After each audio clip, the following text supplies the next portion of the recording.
तो उम्मीद है आप सब खैर वाफियत से होंगे। आज के गुफ्तगू का उन्वान है हज़रत साद बिन मालिक रज़ियल्लाहु अन्हु का वाक़या। दोस्तों, हज़रत साद बिन मालिक रज़ियल्लाहु अन्हु फरमाते हैं कि मैं अपनी माँ की बहुत खिदमत किया करता था और इनका पूरा अताअत गुज़ार था। जब मुझे अल्लाह ने इस्लाम की तरफ हिदायत की तो मेरी वालिदा मुझ पर बहुत बिगड़ी और कहने लगी, बच्चे, नया दीन तो कहाँ से निकाल लाया है। सुनो, मैं तुम्हें हुक्म देती हूँ कि इस दीन से दस्तबरदार हो जाओ, वरना मैं न खाऊंगी न पीऊंगी और यूं ही भूखी मर जाऊंगी। मैंने इस्लाम को न छोड़ा। मेरी माँ ने खाना पीना तर्क कर दिया और चारों तरफ से मुझ पर लोग आवाजें कसने लगे आवाजें कसने लगे कि ये अपनी माँ का कातिल है। मेरा बहुत दिल तंग हुआ। मैंने अपनी वालिदा की खिदमत में बार बार अर्ज किया, खुशामदीद की, समझाया कि अल्लाह के लिए अपनी जिद से बाज आ जाओ।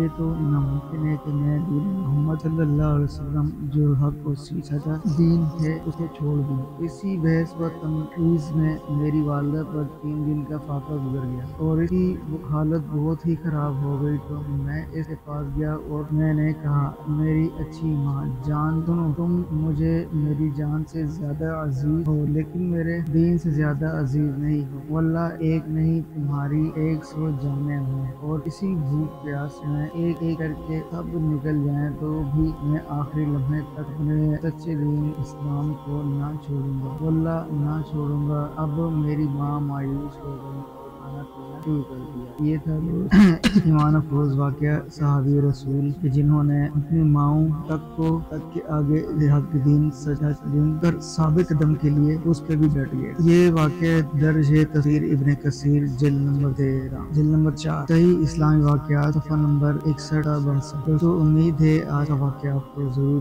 पसंद आया होगा। अपना और अपने से जुड़े दोस्तों को साथ में ख्याल रखिएगा। अल्लाह आपका नासिर हो।